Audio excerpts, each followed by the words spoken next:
World population, इस सारे तरह के जो ऑर्गेनिजम्स हैं उन सब का पॉपुलेशन में if you see this is one individual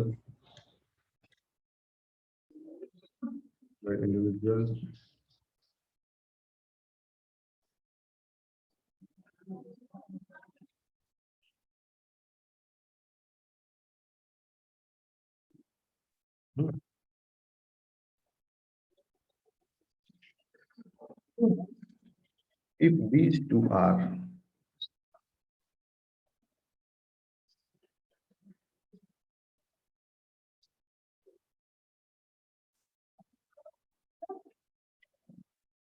biological species concept कहता है,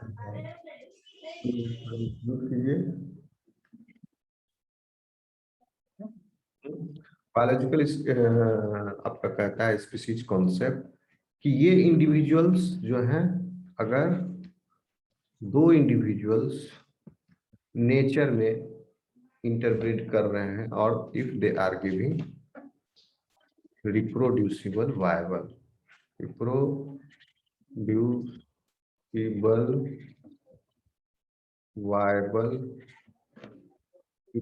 वायबल नहीं, टर्म ठीक होगा इंग्लिश के हिसाब,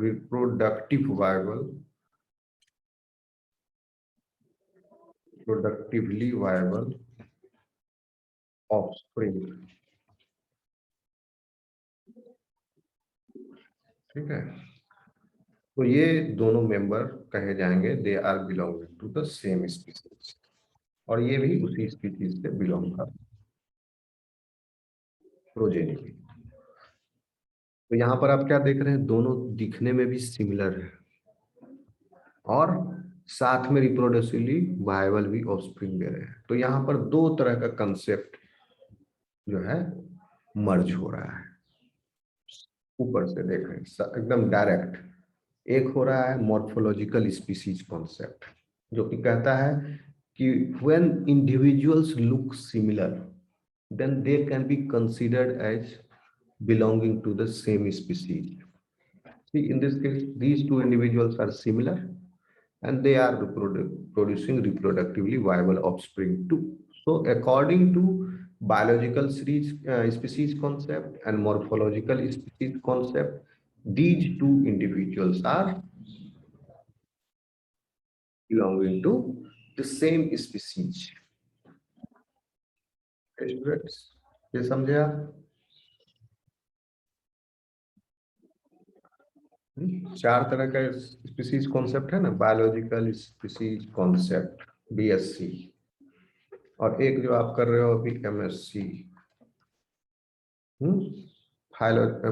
मॉर्फोलॉजिकल स्पीसीज कॉन्सेप्ट, फिर phylogenetic species concept PSC public service commission, याद रखो। फिर ecological species concept, this is less important, ये आपके सिलेबस में पीएससी है और बीएससी है, क्योंकि मॉर्फोलॉजिकली भी सिमिलर दिखने वाले स्पीसीज इंडिविजुअल्स जो हैं, कई एग्जांपल्स ऐसे हैं डिफरेंट एकदम सेम दिख रहा है but they can not interpret, so they will be regarded as different species. तो इसका भी इंपॉर्टेंस कम है, इसका मॉर्फोलॉजिकल स्पीशीज कॉन्सेप्ट का तो ज्यादा इंपॉर्टेंस है बायोलॉजिकल और फाइलोजेनेटिक, लेकिन इसमें भी कुछ फ्लॉज हैं biological species concept. Phylogenetic species concept ये ज्यादा एक्यूरेट है क्योंकि ये मॉलिक्यूलर टर्म्स में डिफाइन करता है स्पीशीज को। ओके, बहुत सारे ये मॉडर्न आजकल ये स्पीशीज ये कॉन्सेप्ट से डिफाइन हो रहा है, और in the combination these two. तो देखिए मॉर्फोलॉजिकल स्पीशीज कॉन्सेप्ट कर रहा है, क्या कर रहा है कि इंडिविजुअल जो है एक जैसे लिखेंगे तो भी वो माने जाएंगे, भले वो रिप्रोड्यूस करे या ना करे उससे मतलब नहीं है, लेकिन दिखने में एक जैसा है मॉर्फोलॉजिकली, इसलिए वो सेम स्पीशीज होंगे। अब जैसे कुत्ता और भेड़िया, dog and wolf, they look similar, okay, but do they naturally reproduce, mate? Do they interbreed naturally? No. So morphological species concept और भी एग्जांपल्स हैं, आएंगे, इसका इंपॉर्टेंस कम है, ये कवर कर जाता है। स्टूडेंट समझ में आ रहा है? बायोलॉजिकल स्पीशीज कॉन्सेप्ट क्या कह रहा है कि दो इंडिविजुअल्स की एबिलिटी अगर है कि वो सक्सेसफुली प्रोड्यूस करें वायबल फर्टाइल ऑफस्प्रिंग, तब उन इस दोनों इंडिविजुअल को हम एक स्पीशीज से बिलोंग किया हुआ मान सकते हैं।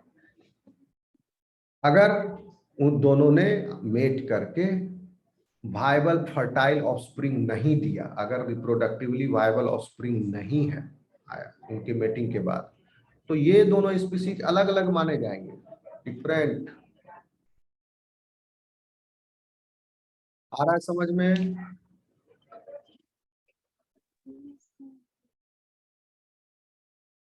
Hello, Yes, sir.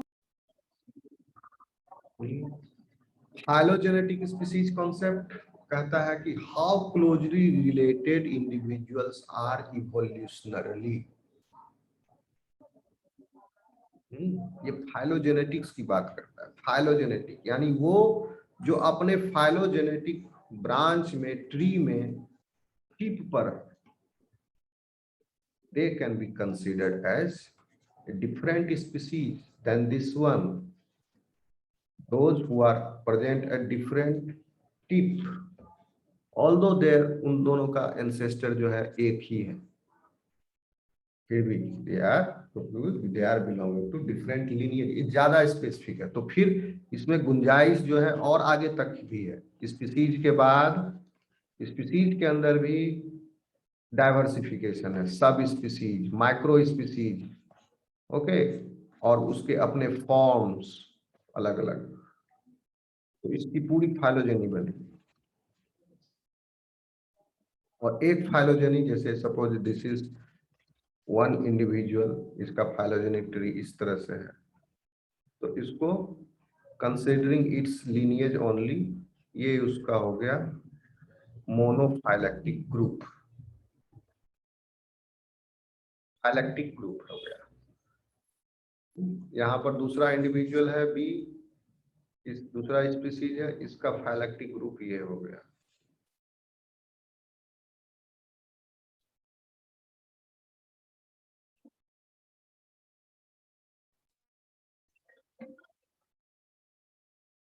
तो आप क्या देख रहे हैं, ये ए और बी का फाइलेक्टिव ग्रुप में ओवरलैप,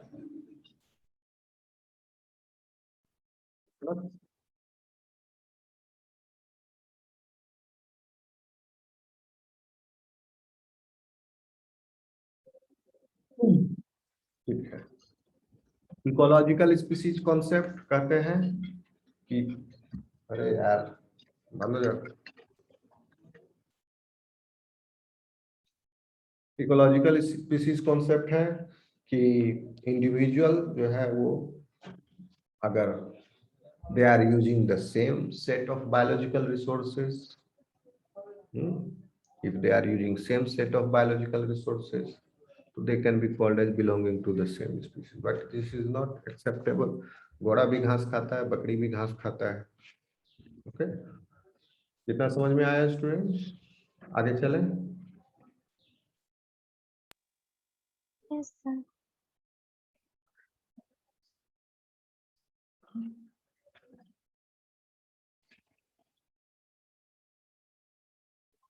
अब हम, क्योंकि बायोलॉजिकल स्पीसीज कॉन्सेप्ट है आपको पढ़ना, बायोलॉजिकल स्पीसीज कॉन्सेप्ट हम बता भी दिए, डिफिनेशन आपको, ओके, लिखवा भी दिए, समझा भी दिए एग्जांपल्स। अब देखिए,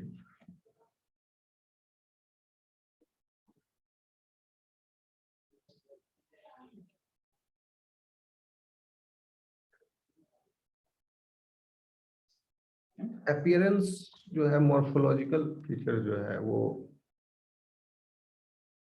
कोई सोल क्राइटेरिया नहीं हो सकता। स्पीसीज को अलग करने का एक दूसरे से, या स्पीसीज क्लोजली रिलेटेड है ये तो कहा जा सकता है, लेकिन सेम स्पीसीज नहीं, अगर उनका अपीयरेंस बहुत हद तक मिल रहा है, सिमिलर है तो। लेकिन हाँ, वो अपीयरेंस में सिमिलरिटी जो है वो हेल्पफुल तो है कि हाँ उससे थोड़ा क्लोज है ये in identifying species, but it does not define species morphology. That means appearance is not everything in taxonomy. Appearance is not everything.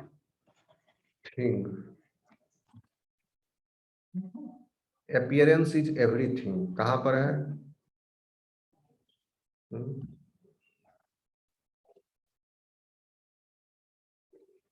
दिखावा ही सब कुछ है, वो कहाँ पर है? फिल्म इंडस्ट्री में, बॉलीवुड में। अपीयरेंस, ग्लैमर, ये एवरीथिंग। यहाँ appearance is not everything. Organisms may appear to be alike, but they can be belonging to different species.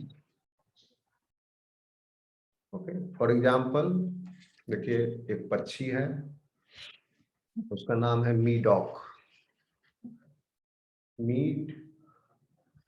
मीडो मीडॉक मीडोलार्क्स,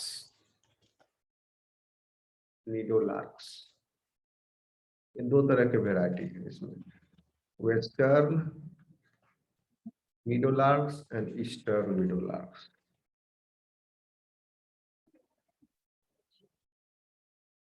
अब देखोगे तो दोनों एक जैसा, एकदम सेम कलर, सेम, दोनों तरह की चिड़िया, they are identical to one another,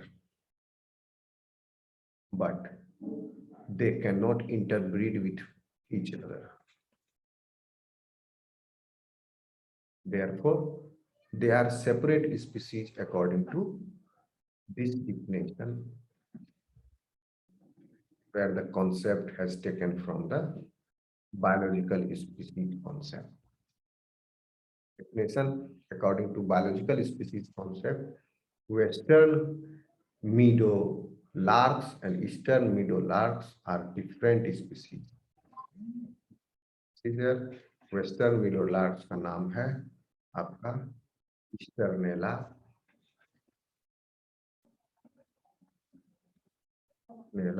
नेग्लेक्टा।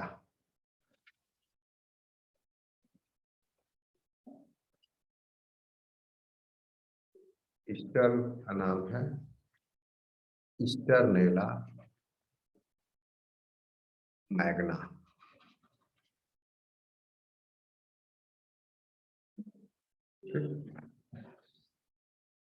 इतना ही नहीं,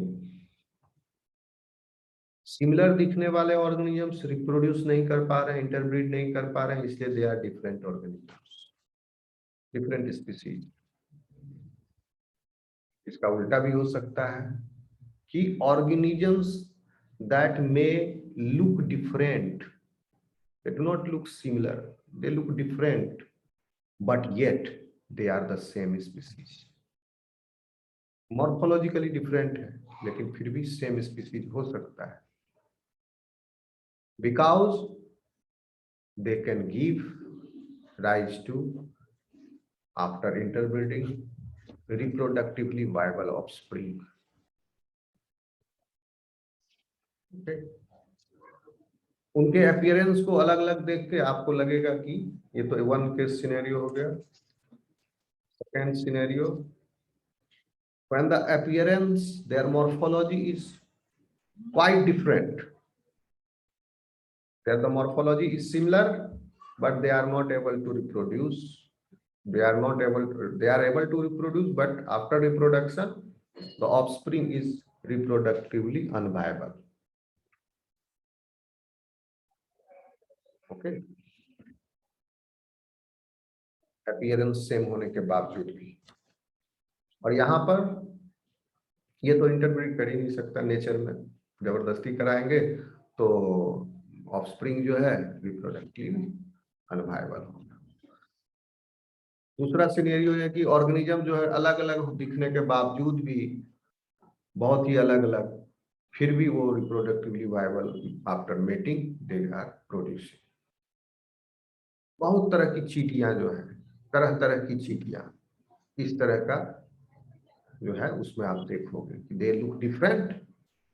कोई मोटी चींटी है, किसी का हेड बड़ा है, कोई ब्लैक है, कोई ब्राउन है, they look different, they can interpret.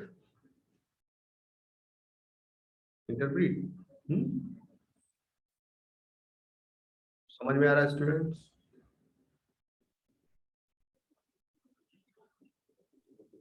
Because sister ends look very different. उसमें कोई वर्कर होती है, कोई क्वीन है, दे लुक वेरी डिफरेंट। तो यहाँ पर इवन मधुमक्खी के केस में वर्कर भी है, हनी भी, क्वीन भी, दे लुक वेरी डिफरेंट। स्टूडेंट्स समझ में आ रहे हैं? यस सर, तो ये बायोलॉजिकल का एग्जांपल हुआ हमें भी। ठीक है ना, बायोलॉजिकल स्पीसीज कॉन्सेप्ट समझाने के लिए आपको समझा रहे हैं पूरा। आप देखिए एग्जांपल ये दे सकते हो आप कि they are not, it is not fulfilling the definition or criteria set by the biological species concept, because these two similar looking birds, they are not naturally interbreeding, they are not capable of interbreeding।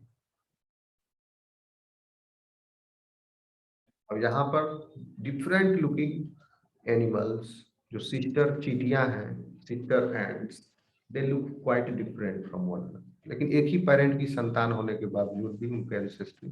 देखिए insecta में बहुत थोड़ा सा complex है, उसमें hermaphrodite है। आप पाओगे हनी बी के केस में कि मेल हनी बी और क्वीन हनी बी का दादा तो एक है लेकिन बाप एक नहीं है, बहुत डिफरेंट है। तो ये जो है they look very different but they are sisters. ठीक है, प्लांट्स में भी देखने को मिलता है, एक ही स्पीसीज का है लेकिन एक प्लांट जो है पर्पल फूल दे रहा है, दूसरा प्लांट व्हाइट फूल दे रहा है। मटर का पौधा, पीसम सटाइवम, मेंडेलियन जेनेटिक्स में पढ़े थे।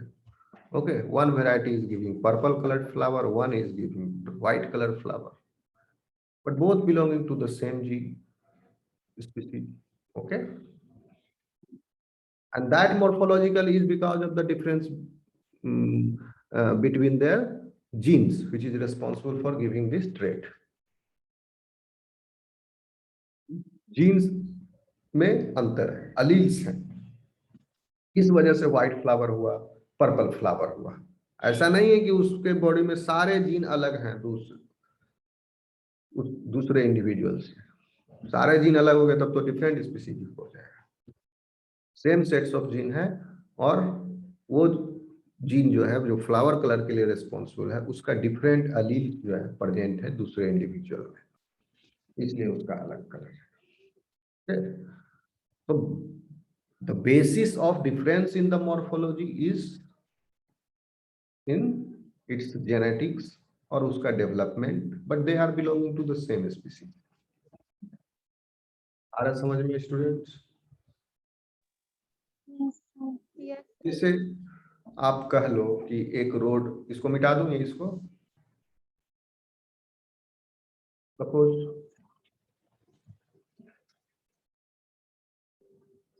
मान लो कि उसको एक दूसरे एग्जांपल समझिए, biological species concept.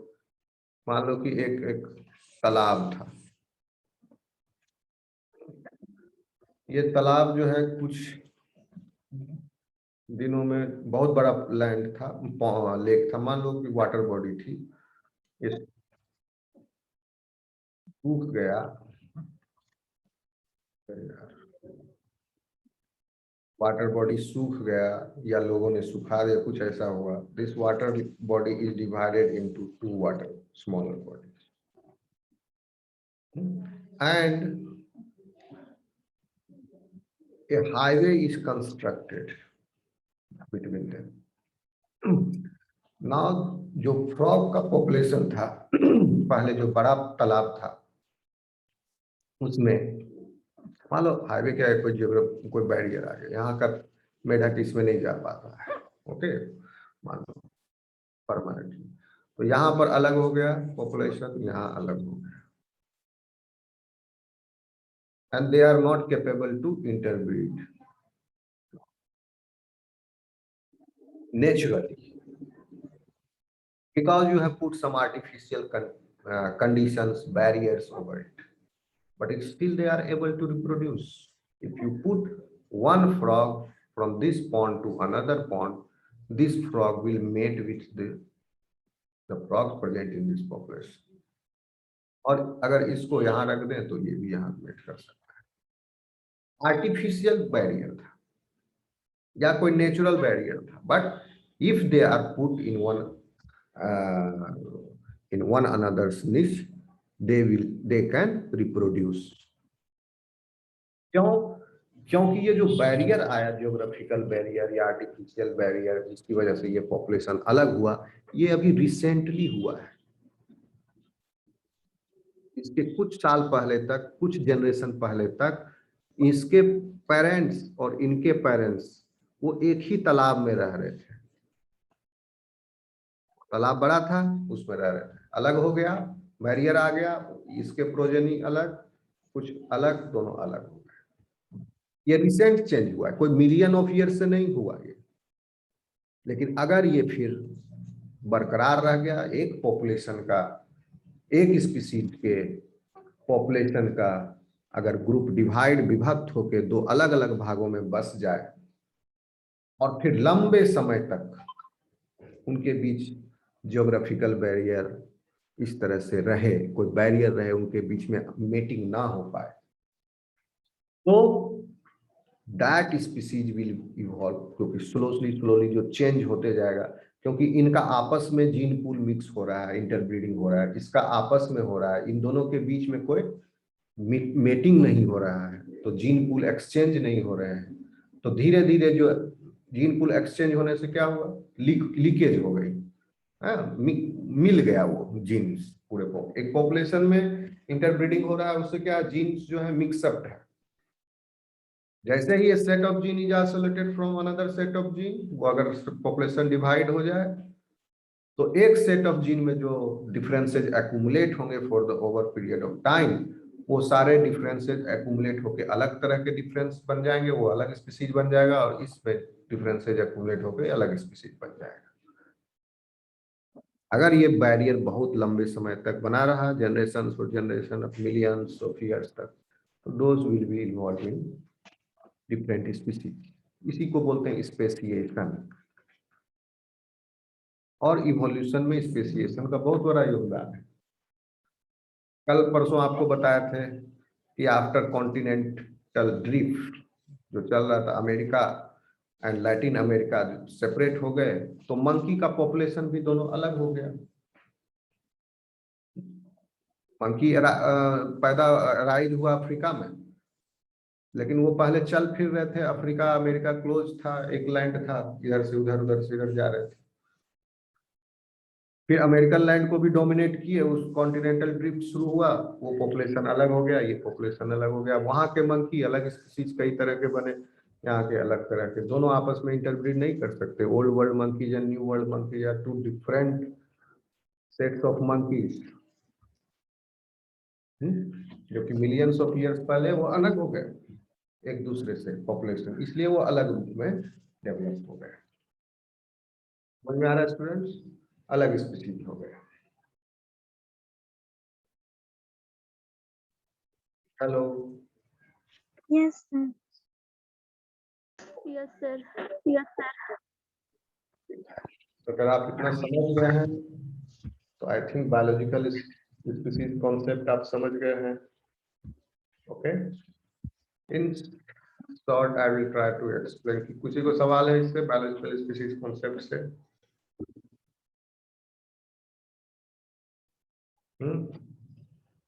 Morphological species concept तो बहुत सिंपल है। बता ही चुके हैं कि दोनों का मॉर्फोलॉजी सिमिलर है, देखने में जैसा है, तो कह दिया कि सेम स्पीसीज। जैसे ये केस में मॉर्फोलॉजिकल स्पीसीज कॉन्सेप्ट के हिसाब से ये स्टर्नेला नेग्लेक्टा, स्टर्ना मैग्ना दोनों सेम स्पीसीज बाय मिस्टेक कहा जा सकता है। Now we will see phylogenetic species concept. Friends बहुत धीरे पड़ गया तुम लोग, 9 बज रहा है, जल्दी से इसको खत्म करके क्लास आज कंक्लूड करेंगे। फाइलोजेनेटिक क्लास इंपॉर्टेंट रहा, frequency gene frequency calculation, that one is very important. और ये species concept biological and phylogenetic आ सकता है इससे सवाल। तो concept of sir morphological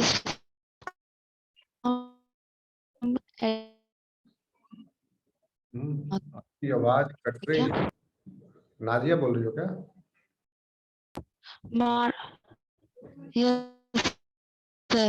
morphological sir morphological spaces का काम होता है आइडेंटिफाई करने का क्या? नहीं, देखिए मॉर्फोलॉजिकल स्पीसीज कंसेप्ट को यूज कीजिएगा तो it is misleading for you. दो ऑर्गेनिज्म सेम दिखने वाले अलग स्पीसीज हो सकते हैं, लेकिन हमेशा नहीं, कुछ एक्सेप्शन तो है ही। दो सेम दिखने वाला कुत्ता तो सब सेम दिखता है, ओके? सारे कुत्ते एक तरह, हाँ, लेकिन वेराइटी अलग, कोई एल्सीसियन है, कोई फलना है, कोई चिल्ला है, उनका आपस में इंटरब्रीडिंग हो सकता है, समझे? मॉर्फोलॉजी सेम रहने से ये क्रूड मेथड है। हाँ, ज्यादातर 99% केस में हाँ morphologically looking similar, so they can be belonging to single species, but not 100% times. ये नहीं हो सकता हर बार जो मॉर्फोलॉजिकली सिमिलर है तो वो अलग स्पीसीज है, नहीं। ड्रोसोफिला के कितने सारे स्पीसीज हैं, they look similar, they will look similar to you. मच्छर का कितना स्पीसीज है, they will look similar to you. लेकिन एक पर्टिकुलर काइंड ऑफ मादा एनोफिलीज मच्छर से ही मलेरिया होगा, वाहक है वो, सारे एनोफिलीज नहीं है। कुछ एनोफिलीज टाइप जो है, सैंड फ्लाई तो एनोफिलीज नहीं है, सैंड फ्लाई जिससे डेंगू होता है, वो अलग है। तो ठीक है, कहने का मतलब मॉर्फोलॉजी अगर सिमिलर है तो इसका मतलब 100% नहीं है कि वो उसी स्पीसीज से बिलोंग करेंगे, ये इसका फ्लॉ है, डिमेरिट है मॉर्फोलॉजिकल स्पीसीज कॉन्सेप्ट का। लेकिन हाँ, ये लह जाएगा 99% टाइम्स या 99.9% मोस्ट ऑफ द टाइम्स ये आपको हेल्प करेगा। इसीलिए हम कह रहे हैं कि morphological species concept will help you in identifying the species, but it is not your sort. समझ में आया? ये ज्यादा स्पेसिफिक है biological species concept. Many times morphologically looking similar organisms, they cannot interbreed. Hope you have got this. या कुछ अलग सवाल था आपका नाजिया? नहीं सर, यही पूछ रहे थे। Okay. Phylogenetic species concept, it states that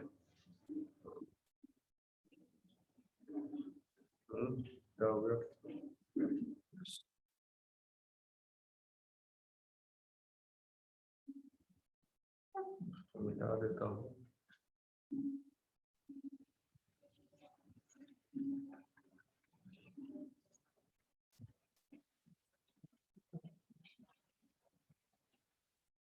पहले इसका बेसिक समझ लीजिए।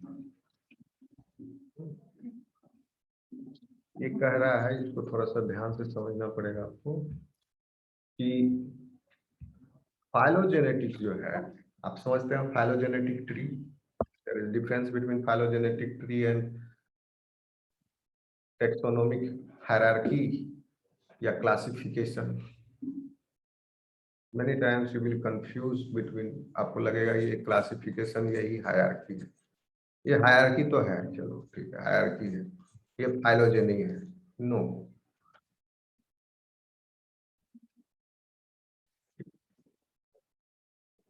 ये कहता है फाइलोजेनेटिक स्पीसीज कॉन्सेप्ट कि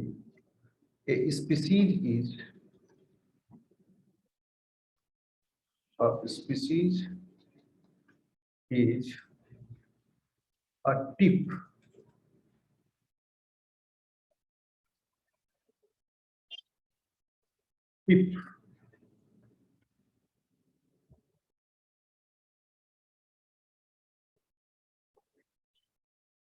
on a phylogenetic मतलब उसका evolutionary history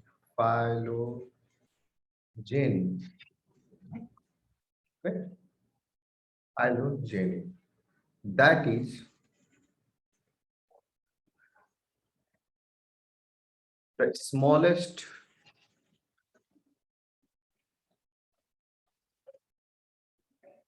set of organisms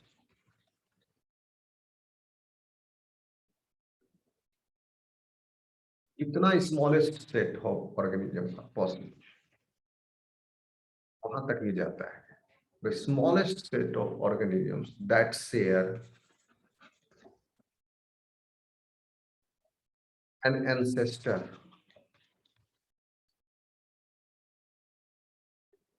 and can be distinguished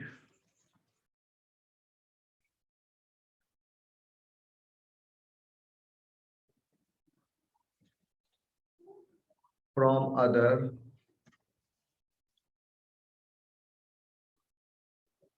sets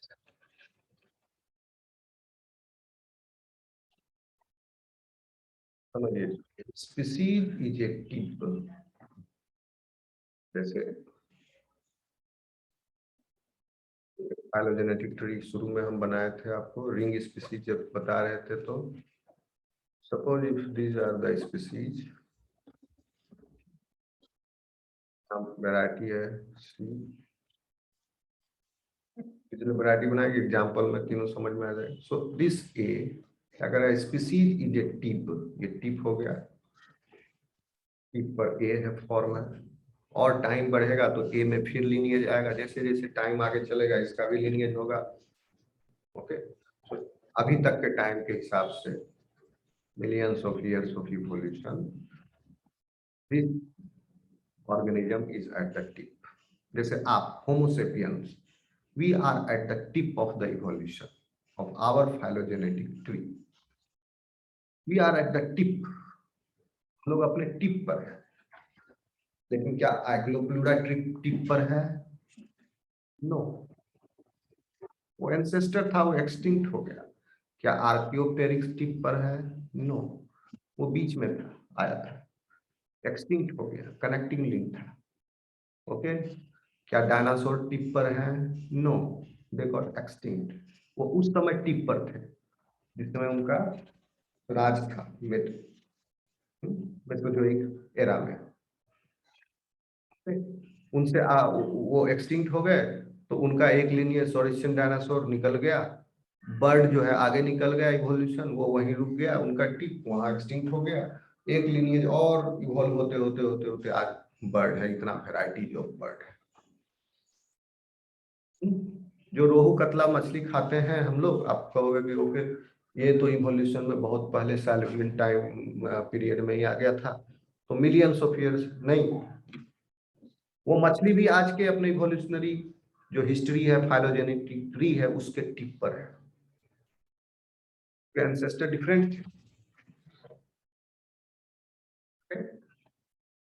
तो हम होमोसेपियंस भी टिप पर है लेकिन इन होमोसेपियंस के भी वेराइटीज हैं बहुत सारे कोई काला है कोई गोरा है किसी का आंख ब्लू है किसी का आंख चिंकी है ऐसे तो बहुत सारा वेराइटीज है ह्यूमन पॉपुलेशन में भी होमोसेपियंस के वेराइटीज है लेकिन इन वेराइटीज को माइक्रो स्पीसीज नहीं कह रहे कोई अलग स्पीसीज नहीं है ये वेराइटीज है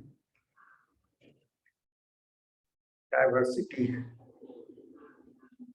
मॉर्फोलॉजिकली डिफरेंट थोड़ा थोड़ा दिख रहा है लेकिन सिर्फ कलर में लंबाई में हाइट में और ये बहुत छोटा डिफरेंस है सिमिलरिटी इससे कहीं ज्यादा है ठीक है ना तो they are interbreeding and they are, we जैसे हम लोग, we are at the tip of our evolutionary tree. Okay, this A is at the tip of its evolutionary tree. B is at tip of its evolutionary tree. So a species is a tip on a phylogeny or phylogenetic tree, that is smallest set of organisms that share an ancestor. Okay, smallest group.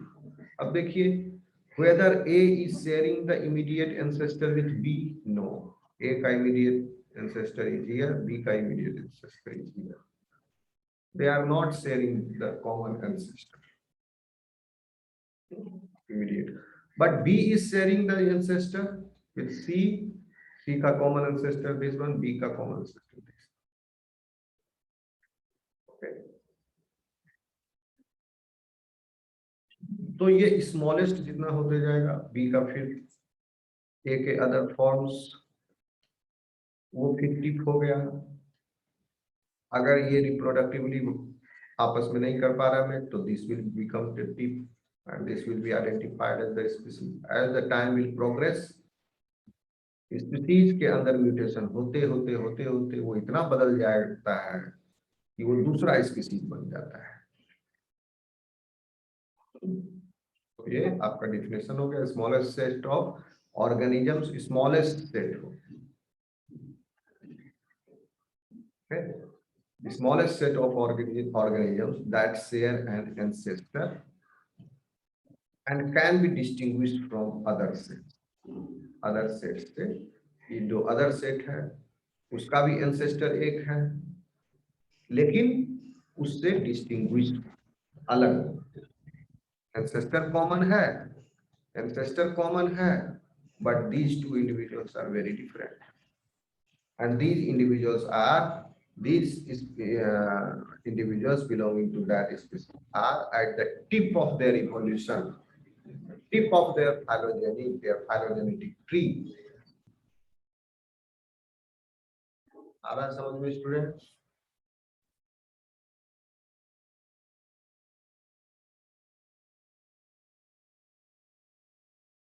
Yes, sir. And under this definition, ring species, जैसे सी का भी example दिए, ये ring species, many varieties are there, but they can interbreed with each other. Some varieties among them जो tip पर है, they might not interbreed with each other. तो करे भी एक दो या नहीं करे या सब करे, these are the ring species. the ring species भी इसके हिसाब से आपका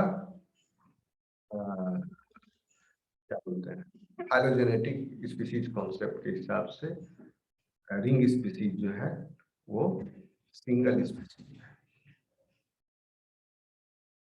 ठीक है, तो रिंग स्पीसीज में फेनोटाइपिक वेरिएशंस होने के बावजूद भी वो single species.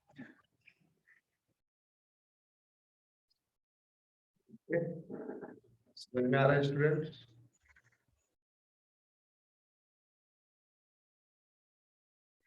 Hello, Yes. Sir.